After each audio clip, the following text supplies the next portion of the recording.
দীর্ঘদিন পরে আজকে এই 9 জন আসামির ভিতরে 7 জন আসামির ফাঁসির আদেশ দিয়েছেন বিজ্ঞ আমাদের মাননীয় ময়মনসিংহের সিনিয়র দায়রা জজ বাহাদুর।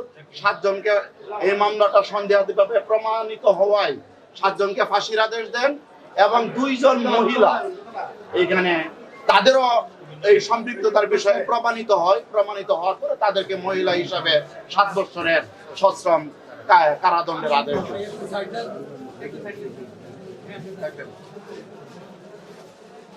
একটু বিশেষ মহিলা কই যাবার যাও কোনো সাংবাদিক